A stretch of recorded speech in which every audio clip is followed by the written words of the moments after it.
exclusively on News Talk Saga 960. Protesters gathering outside the White House.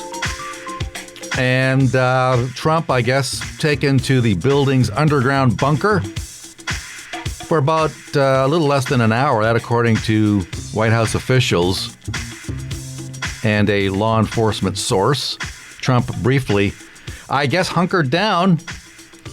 These communists, they want blood because I think at the core of this, I mean, just to inject a little bit of politics here, is the growing support that Trump has amongst African Americans in the United States. I think this is driving the Democrats nuts. They are scared crapless for the simple reason that if Trump even gets 15% of the votes from African Americans, the Democrats will be wiped out. Anyway, Miles Kristen joins us from near Madison, Wisconsin. Miles, everything okay over there? What's the situation? Well, I mean, this is kind of why I moved out of Madison. I could see the tensions building for the last few years. I knew, like the old, for those who listen to a lot of, or watch a lot of Trailer Park Boys, the Ricky quote, "A totiso." I knew this was going to happen. I knew that there were going to be riots in Madison eventually.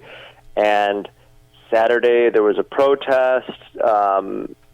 The protest continued on and broke off, and then basically as night came, it turned into a riot. They smashed the windows of about 75 businesses, mostly locally owned businesses. We're talking Jewish and Muslim-owned businesses were destroyed. So these weren't just big mega corporations. You don't have a lot of big corporations on State Street. They did hit the Urban Outfitters and some Under Armour, wherever the sporting clothing store. But most of everything that was hit were these small, locally owned businesses like pipe shops, different pipe shops and so forth.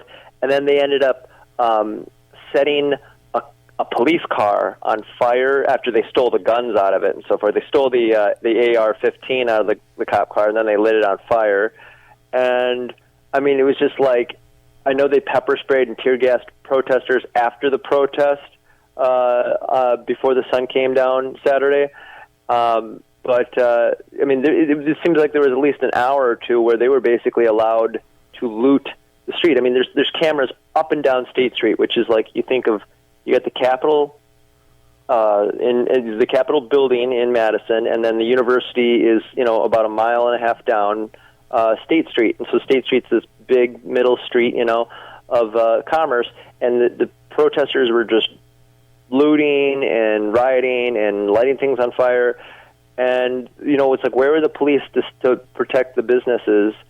And then the next day they put in a curfew of 9 o'clock. And so last night there was supposed to be this 9 o'clock curfew, and the National Guard even came out, and people continued to break things and light things on fire. And I'm not making this up. They even tried to loot the Target in Sun Prairie, Wisconsin, which is a suburb, 10, 15 minutes outside of Madison. Let's listen to some audio out of Boston. Clashes with police there, vandalism and looting began. This started Sunday night after a peaceful rally. So there was, the media keeps putting, well, it's not that bad. Yeah, it's bad. This is like an attack on Trump's America. Anybody who's got a company or anybody's small business people, entrepreneurs, just people who want to make a living, that's who's under attack here by these psychos. But let's listen to what it sounded like in Boston.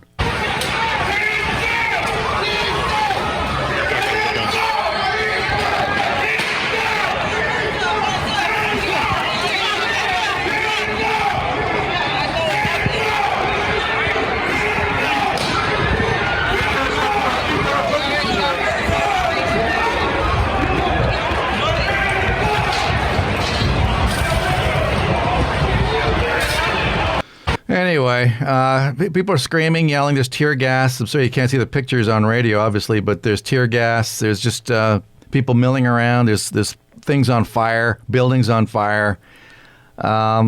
It's not a good scenario. In Washington D.C., this is what D.C. sounded like.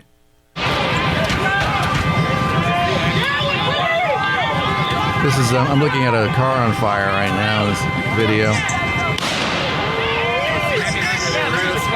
Tear gas canisters. And this is in city after city right across the United States. How big a threat do you think this is, Miles, to the government itself, to the continued operation of the government, or is this going to just blow over today? I don't know if it'll blow over today, but I mean, you take any issue in the United States, whether it's protest about the environment, protest about guns, protest about anything, people kind of fizzle out about that issue after, a few weeks because we have the attention span of gnats. I mean, my biggest concern might actually be that, and I have equal criticism for those in the reopen protests and the people protesting about Floyd, and the Floyd issue is a very, very legitimate issue, and so is, the people wanting to reopen.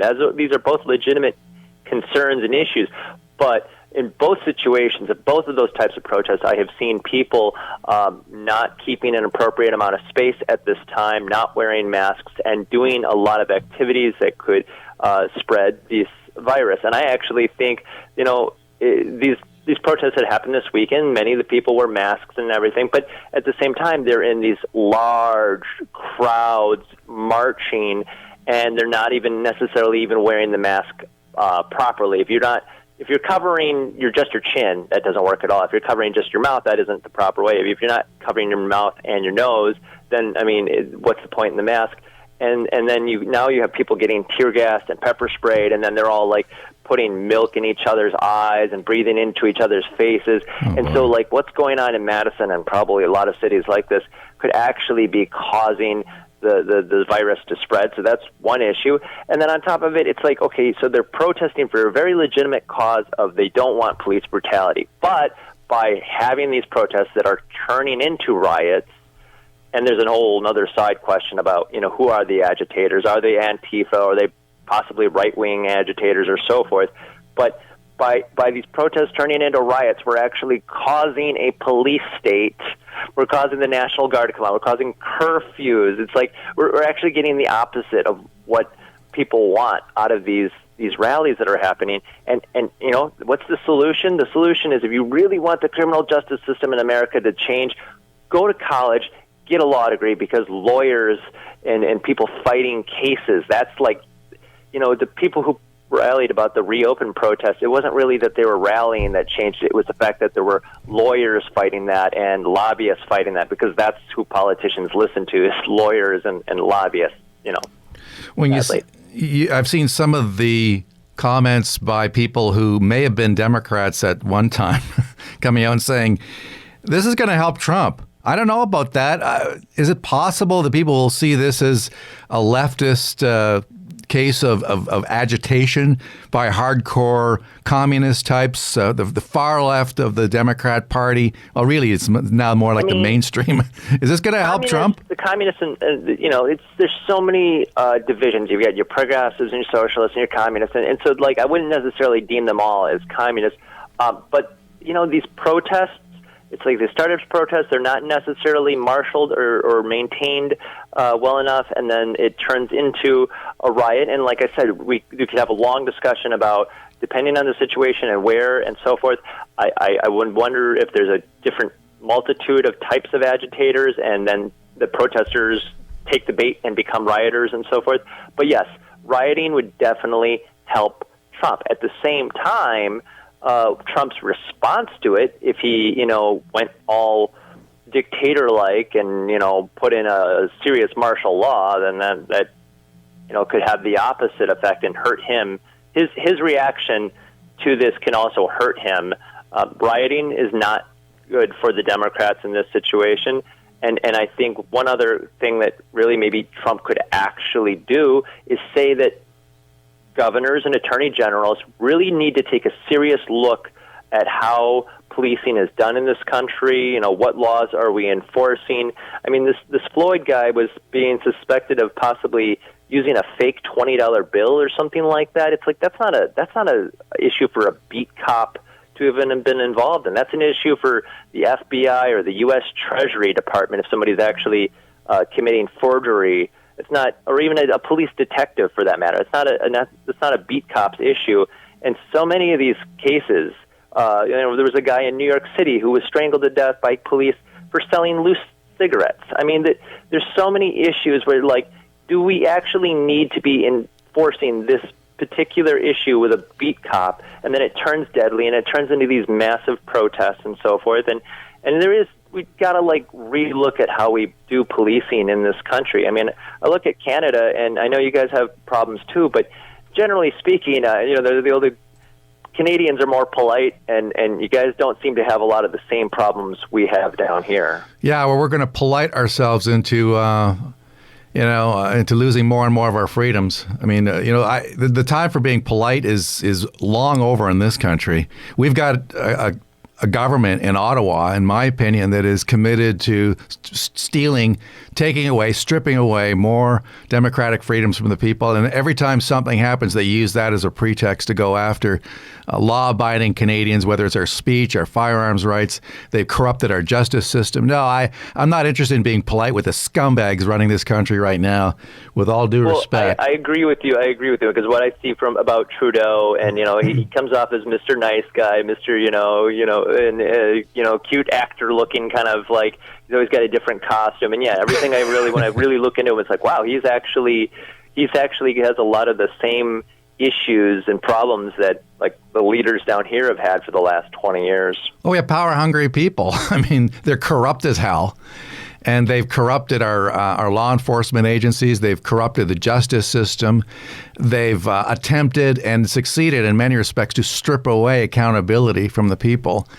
They don't want to be now that they're in power, they don't want to relinquish that power, and they don't want us to have the power to throw them out. And so we're in a war, really. I mean, it's a polite war, I suppose.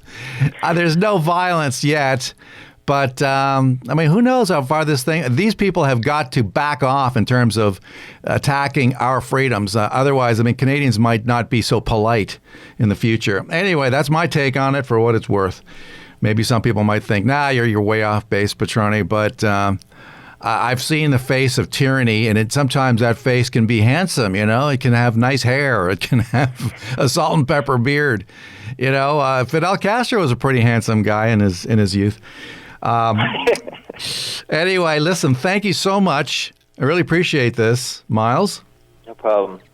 Miles Kristen from Wisconsin International Radio, coming to us from, near Madison. Scene of some violence, scene of some looting, vandalism, as well as many other centers in the United States. But they'll get over this. More to come after this.